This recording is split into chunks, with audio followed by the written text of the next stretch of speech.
পাগলা তিতা মেয়েটা বোঝে না, পাগলারে জিলাপি দিও না। এনসিপির মধ্যে মাথা গরম, অনেক সাহস।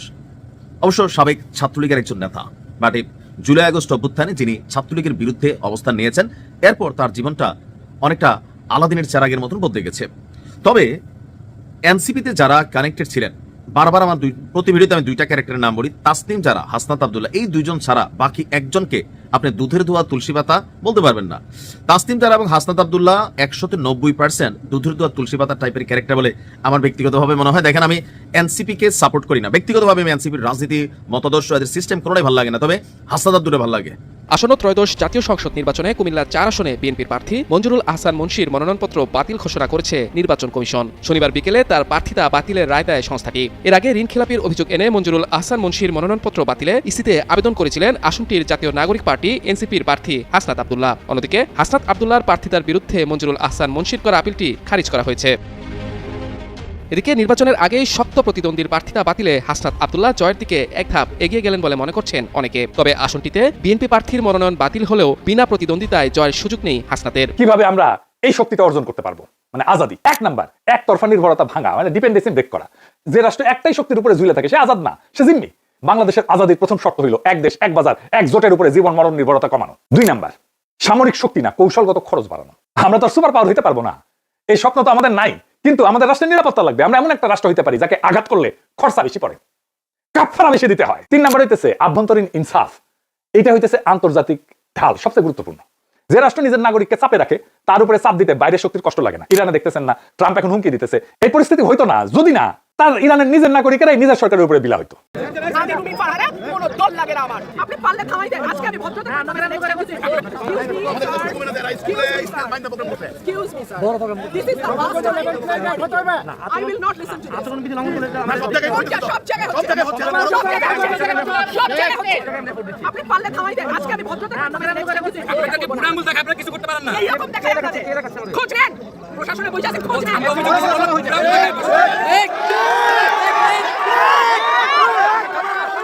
বাংলাদেশ জামায়াতে ইসলামীর নেতৃত্বে ইসলামী ও সমমনা দল নিয়ে 2024 সালে গঠিত হয় 11 দলীয় নির্বাচনী জোট। এই জোটের অন্যতম প্রধান শরিক ছিল ইসলামী আন্দোলন বাংলাদেশ।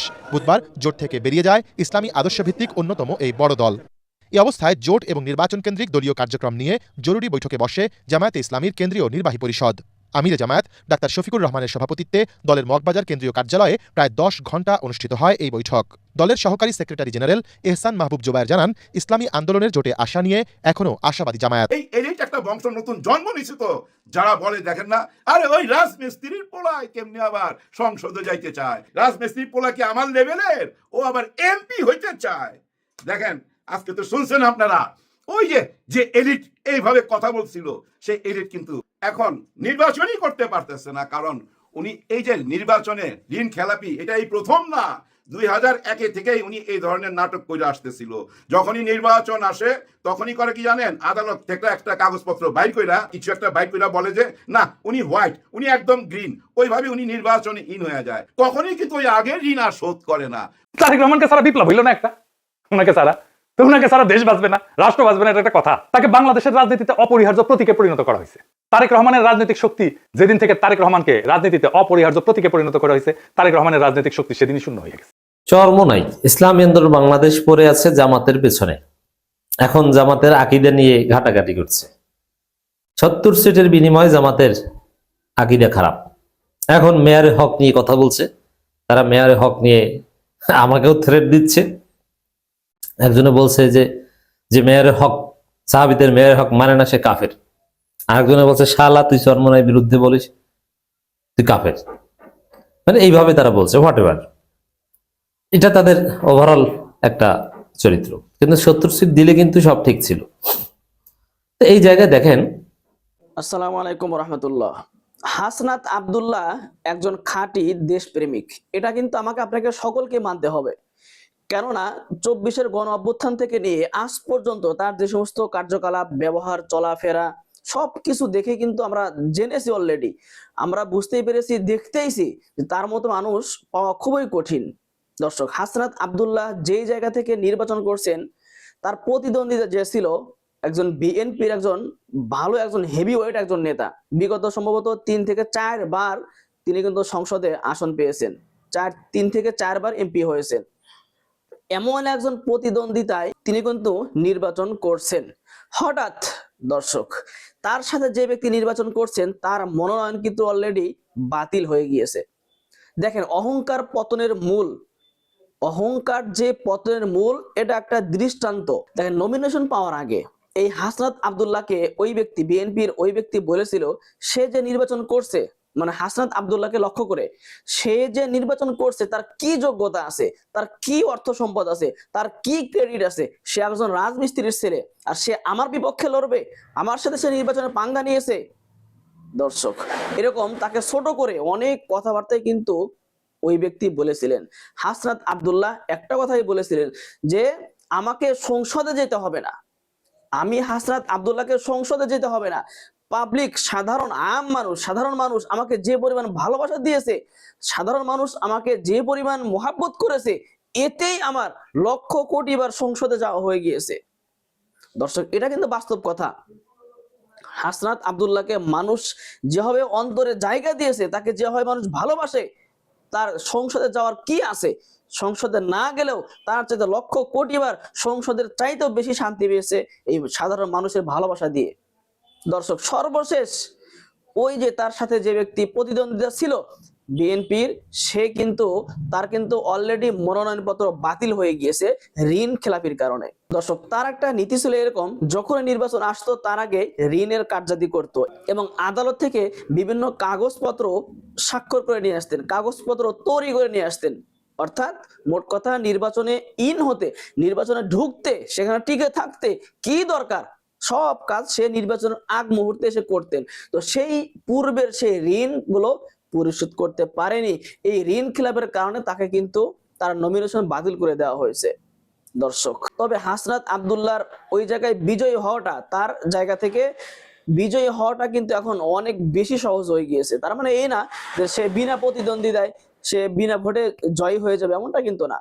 সেখানে অবশ্যই লড়তে হবে, আরো অন্যান্য দলের, অন্যান্য সেক্টরের লোকজন রয়েছে, তাদের সাথে লড়তে হবে। তবে আশা করা যায় তার 95% বিজয় সে হয়ে গিয়েছে অলরেডি তার জায়গা থেকে, কুমিল্লা থেকে।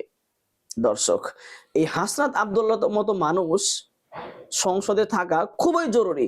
কেন? তার মতো সৎ, তার মতো সাহসী একজন বীর পুরুষ প্রতিটি উপজেলায় থাকা দরকার, প্রত্যেকটা উপজেলায় থাকা দরকার। তাহলে দেখা যাবে যে উপজেলাগুলোতে চাঁদাবাজ, টেন্ডারবাজ, ধান্দাবাজ, এই সমস্ত অপকর্ম, কুকর্ম করা, মারামারি, আহাজারি, লুটপাট, অনেক কিছুই কমবে আশা করা যায়। বর্তমান হাসনাত আব্দুল্লাহ যে অবস্থা, তার চলাফেরা, কথাবার্তা, প্রত্যেকটা মানুষ কিন্তু তার পছন্দনীয়।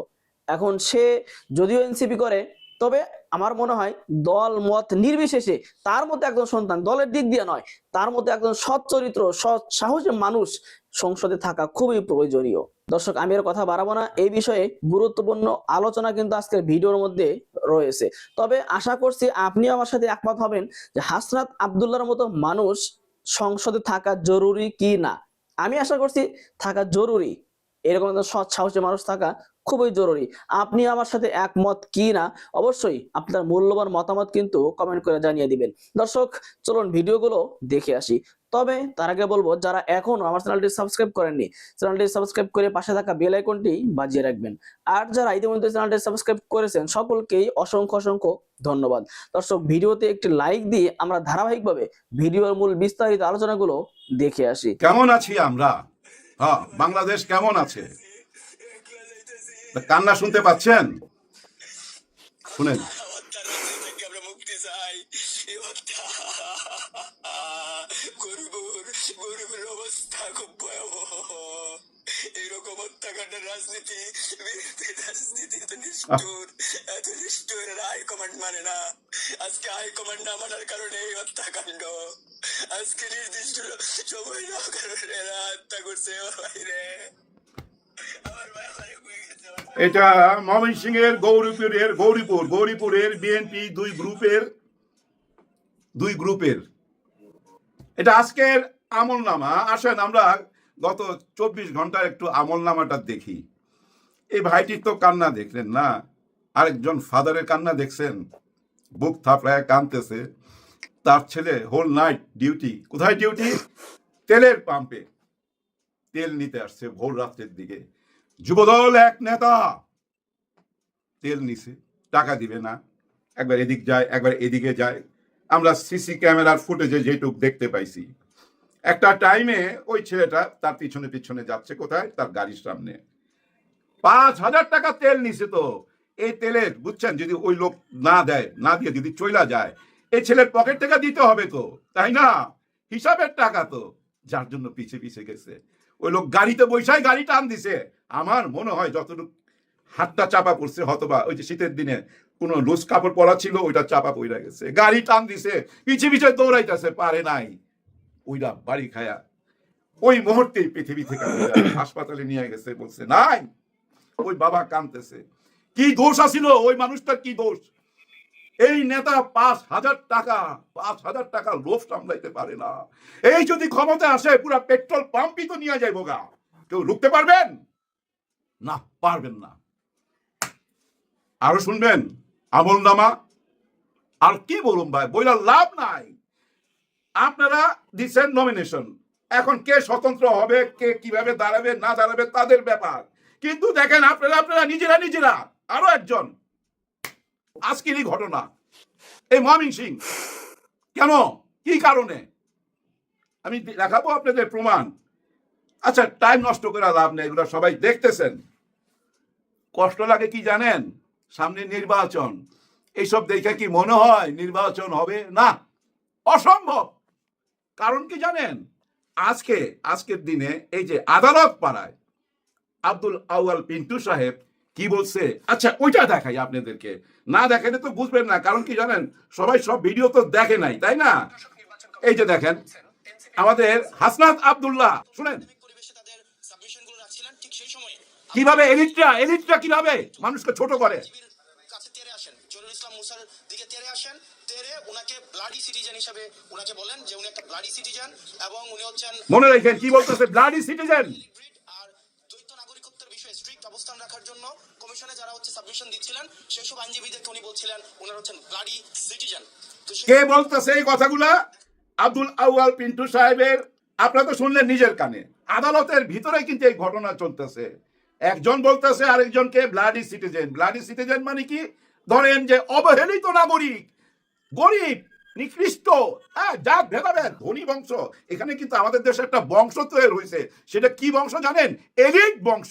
এই এলিট একটা বংশ নতুন জন্ম নিছে। তো যারা বলে দেখেন না, আরে ওই রাজমিস্ত্রির পোলায় কেমনি আবার সংসদে যাইতে চায়, রাজমিস্ত্রির পোলা কি আমার লেভেলের, ও আবার এমপি হইতে চায়।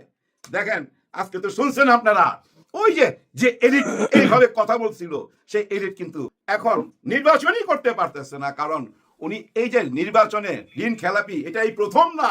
2001 থেকেই উনি এই ধরনের নাটক করে আসতেছিল। যখনই নির্বাচন আসে তখনই করে কি জানেন, আদালত থেকে একটা কাগজপত্র বাইর কইরা, কিছু একটা বাইর কইরা বলে যে না উনি হোয়াইট, উনি একদম গ্রিন। ওইভাবে উনি নির্বাচনে ইন হয়ে যায়। কখনই কিন্তু ওই আগের ঋণ আর শোধ করে না। উনি ঋণ খেলাপি বহুদিন যাবত। এই যে দেখেন যারা এলিট বংশ, নিজেকে এলিট মনে করে, আর মনে করে এই রাজমিস্ত্রির পোলারা, এই গরিব পোলারা যাকে ঘরের চাল নাই, টিন নাই, তারা সংসদে যাবে। আরে ভাই ব্রাদার, আপনারা তো জানেন সবাই, আমাদের হাসনাত আব্দুল্লাহকে ডাকছিল ইংল্যান্ড থেকে। কেন ডাকছিল? লেকচার দেওয়ার জন্য। এই মাসের 3 তারিখে যাইতে পারে নাই ভাই। এই যে পাসপোর্টের ঝামেলা ভাই, ভিসার ঝামেলার জন্য যাইতে পারে নাই। তার যাওয়ার ইচ্ছা ছিল, ওইখানে যা লেকচার দেওয়ার জন্য ওনাকে ডাকে ওই রাজমিস্ত্রির পোলারে। আজকে দেখেন উপরওয়ালা এমন ভাবে পরিকল্পনা করে দিতেছে, হয়তো এই রাজমিস্ত্রির পোলা প্রথম, মানে যে 300 এমপি হবে না, ওই 300 এমপির মধ্যে প্রথমকে বিজয় ছিনে আনলো ওই রাজমিস্ত্রির ছেলে হাসনাত আব্দুল্লাহ। এটা মাথায় রাখেন, হাসনাত আব্দুল্লাহ ওই 300-র মধ্যে প্রথম বিজয় ছিনে আনবে। তার মানে প্রথম উইকেট পড়ে গেল আপনাদের। যা তা উইকেট না, কিন্তু 3বার 4বার সংসদে যাওয়া উইকেট। এটা মাথায় রাখেন। কেন এমন হইতাছে সেটার দিকে নজর দেন।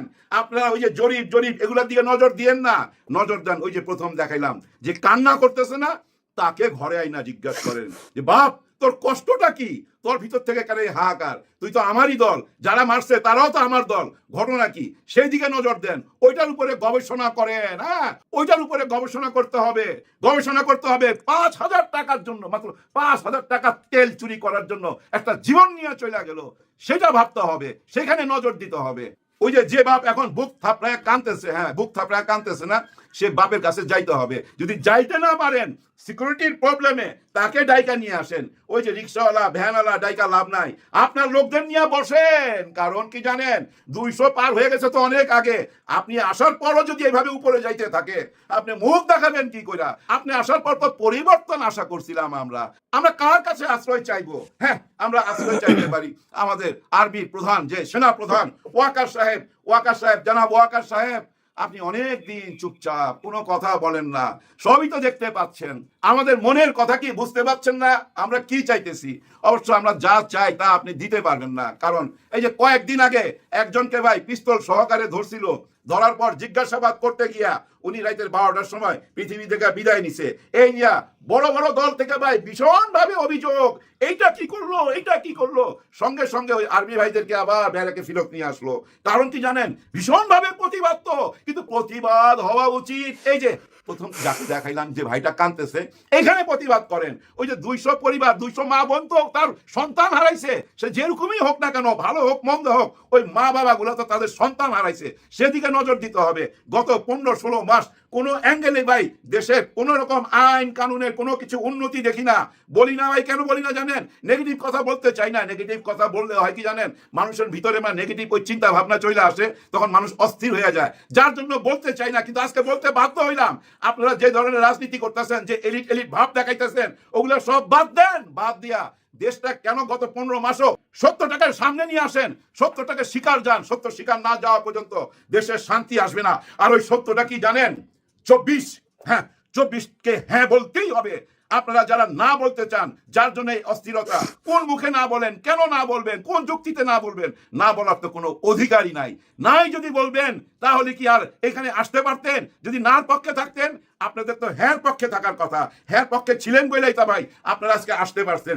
এই জুলাই গণ অভ্যুত্থান হয়েছে বলেই তো ভাই আজকে আপনারা আসতে পারছেন। জুলাই গণ অভ্যুত্থানের কে কোথায় আছে হয়তো আমরা খুঁজে পাবো না, কিন্তু তাদের মাঝখান থেকে একটা প্ল্যাটফর্ম করা হয়েছে, নাম দেওয়া হয়েছে এনসিপি। আর একবার চিন্তা করেন, এনসিপি নামে যদি একটি দল তৈরি না হইতো, তাহলে জুলাই গণ অভ্যুত্থানে সবাই হারিয়ে যেতেন। তো ভাই আপনাদের পরিচয় এই দলটাই বহন করে, এনসিপি, যাদেরকে নিয়ে ভাই সবাই টেনিস বলের মতো খেলছিল। তারপরে দেখেন সঠিক জায়গায় চলে গেছে, সঠিক রাজনীতির দিকে চলে গেছে। এখন আপনারা সবাই এসে আলোচনা করতেছেন, চরমারায় পীর সাহেব চলে গেছে, দল ভেঙে গেছে, 11 দল ভেঙে গেছে। আবার চরমারায় পীর সাহেব বলতেছে, আমি ভাই প্রথম তৈরি করছিলাম এই প্ল্যাটফর্ম, সমঝোতার প্ল্যাটফর্ম আমার হাতে তৈরি। কিন্তু মজার ব্যাপার কি জানেন, উনি যে চলে গেল, 10 দলের একটা দল তো না সঙ্গে গেল না। উনার হাতে তৈরি হইলে উনার সঙ্গে কাউকে নিতে পারলো না কেন? তার মানে কি জানেন, উনি 10 দলকে বাইর করে দিছে। হ্যাঁ, এই তোমরা 10 দল বাইর হও, আমি একাই। এটাই বুঝায় না আমার দৃষ্টিতে, জানেন, বুঝছেন, এগুলা কোনো ব্যাপারই না। ভাই ব্রাদার, একটা কথা মনে রাখতে হবে আমাদের সবাইকে, জুলাই গণ অভ্যুত্থান হয়েছিল বলেই কিন্তু আজকে আমরা স্বাধীনভাবে কথা বলতে পারতাছি।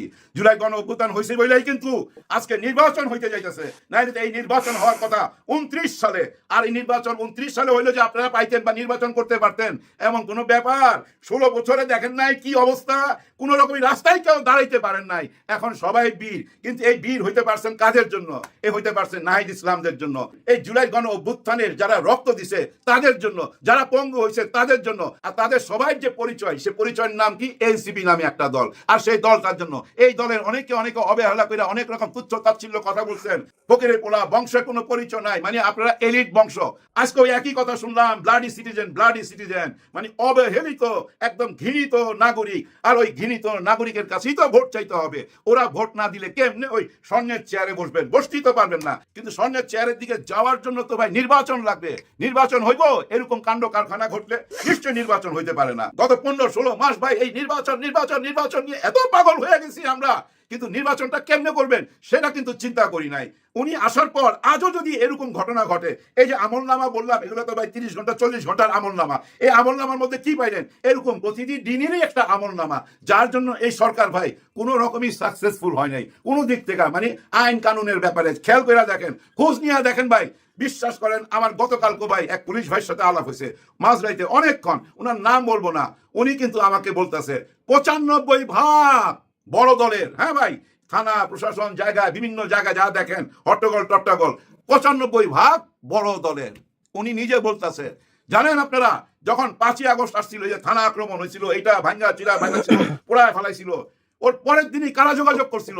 এই জামাতে ইসলাম। ওই ভাই বলতেছে, ওই পুলিশ ভাই বলতেছে, নাম বলবো না, যে এই জামাতে ইসলাম আমাদের সঙ্গে যোগাযোগ করছে। এবং উনি যে থানা, ওই থানায় 2টা এসি দিছে, 2টা কম্পিউটার দিছে, চেয়ার দিছে, টেবিল দিছে, সবকিছু পরিষ্কার করে দিছে এবং ভলেন্টিয়ার দিয়া থানা পাহারা দিছে। আমি বললাম কি শুধু আপনার ওই থানা? এখন সারা বাংলাদেশে যেখানে যেখানে অঘটন করছে প্রত্যেকটা থানায় এই জামাতে ইসলাম তাদের নিজেদের ভলেন্টিয়ার দিয়া থানার এসি থেকে, রং করা থেকে, কম্পিউটার দেওয়া থেকে সবকিছু তারা মেনটেন করছে। কিন্তু তারপরে আজ পর্যন্ত একদিনও উনি দেখে নাই উনার থানায় কোনো জামাতে ইসলামের লোক আইসা তদবির করতে বা কোনো শিবিরের লোক আইসা তদবির করতে। এগুলো চরম সত্যি কথা ভাই। একটা কথা বলে বিদায় নেবো, পরিবর্তন কারা চায়? হ্যাঁ ভোট কারা চায় জানেন? এই দেশের গরিব মানুষ চায় হ্যাঁ ভোট, গরিব মানুষ চায় পরিবর্তন। আর কারা চায়? নতুনরা, তরুণরা। এই তরুণরা চায় ভাই হ্যাঁ ভোট, তরুণরা পরিবর্তন চায়। আর কারা চায়? শিক্ষিত সমাজ চায় পরিবর্তন, নতুন বাংলাদেশ। আর যারা ব্যবসায়ী, ওই যে ব্যবসায়ী যারা কবিতা পড়ে, তারা চায় অন্যরকম কিছু। তারাই বলে না ভোট মানি আবার সেই গোলাম হওয়া। এগুলোর দিকে নজর দেন। ঘুম ভান দেখায়া কোনো লাভ নাই তো ভাই, কেউ কোনো কিছু খাবে না। এটা এমন এক জেনারেশন, যে জেনারেশনের গতিবিধি ধরতে পারে নাই। রর মতো এজেন্সি, এত বড় একটা এজেন্সি সারা দুনিয়া কাঁপায়া বেড়ায়, কানাডা পর্যন্ত ঢুকা যায়। কিন্তু পার্শ্ববর্তী দেশ বাংলাদেশ, এই যে 5ই আগস্টের 36 দিন, এই 36 দিনে তারা কোনো গতিবিধি ধরতে পারে নাই। কারা এরকম করতেছে? কই থেকে আইতাছে? এদিক দিয়ে বন্ধ করলে এদিক দিয়ে আসে, ওদিক দিয়ে বন্ধ করলে এদিক দিয়ে আসে। তারপর একটা টাইমে তো হেলিকপ্টার নিয়েই চলে গেল পালায়া। তার মানে কি কত ভয়াবহ ব্যাপার। আর ওই ভয়াবহ ব্যাপারটা হয়েছিল বইলাই কিন্তু আজকে আমরা স্বাধীন, আজকে আমরা এই যে শোক দিবস করতে পারতেছি, আমরা এত বড় জানাজার অ্যারেঞ্জমেন্ট করতে পারছি। আজকে দেখেন ধানমন্ডি থেকে সবাই গুলশানের দিকে যাওয়ার সুযোগ সুবিধা পাইতেছে, ওপেন, সবাই ওপেন, পুরা স্বাধীনতা ভোগ করতেছি। কাদের জন্য স্বাধীনতা ভোগ করতেছি? তারা কারা? হায়, তারা যদি একটা দল না করতো আজকে কেউ মনে রাখতো না। ভুলা গেছি তো সব অতীত, কেউ মনে রাখতো না। এই যে এনসিপি নামে একটা দল করলো, king maker doctor Yunus sir যেটা কইরা দিল, হ্যাঁ ভাই কইরা দিছে, ওনার বুদ্ধিতে হয়েছে।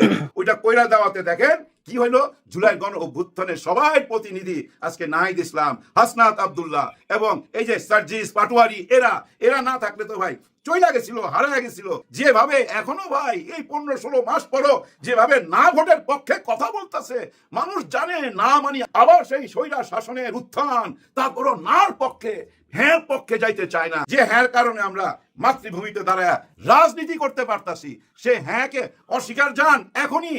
যার জন্য ভাই আজকে এই চারিদিকে অস্থির অবস্থা, চরম অস্থির অবস্থা। তো কেউ কারো মানতে চায় না।